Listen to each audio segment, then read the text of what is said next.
ప్రజల కోసం మీ అందరి కోసం రాజకీయాల్లోకి వచ్చారు.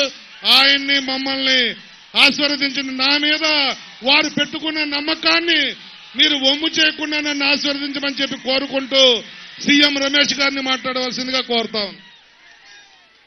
మన అందరికీ న్యాయం చేసే వకీల్ సాబ్, జగన్ గుండెల్లో నిద్రపోయే గబ్బర్ సింగ్ రేపు 4వ తారీఖు జూన్ 4వ తారీఖు జగన్ కు ఏంటో చూపిస్తాడు ఈ కాటమరాయుడు. జనసేన అధ్యక్షులు పవన్ కళ్యాణ్ గారికి, ఇక్కడికి వచ్చిన తెలుగుదేశం నాయకులకి, జనసేన నాయకులకి, బీజేపీ నాయకులకి, మీ అందరికీ పేరు పేరున నా నమస్కారాలు. నేను ఇక్కడ పార్లమెంట్ అభ్యర్థిగా పోటీ చేస్తున్నాను. ప్రధానమంత్రి నరేంద్ర మోడీ గారి ప్రతినిధిగా ఈరోజు మీ ముందుకు వచ్చాను.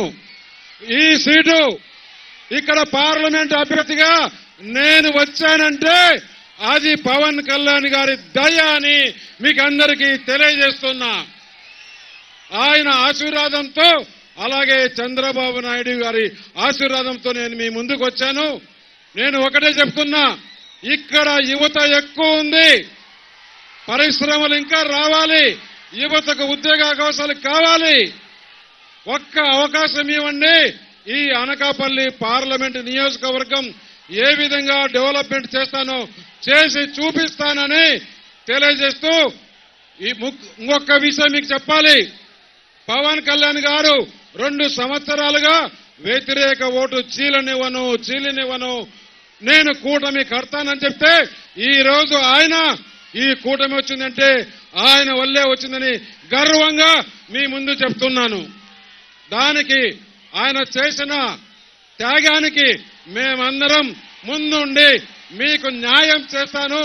రేపు 13వ తారీఖు జరిగే ఓటు మొట్టమొదటి ఓటు పార్లమెంటు ఓటు, అది కమలంకి వేసి, 2వ ఓటు అసెంబ్లీ ఓటు గాజు గ్లాస్ పైన వేసి ఇక్కడ సీఎం రమేష్ ని, అక్కడ పంచకర్ల రమేష్ ని గెలిపిస్తే పవన్ కళ్యాణ్ గారు ఏదైతే కోరుకున్నారో అది చేసి చూపిస్తామని చెప్పి మీకు తెలియజేస్తున్నా.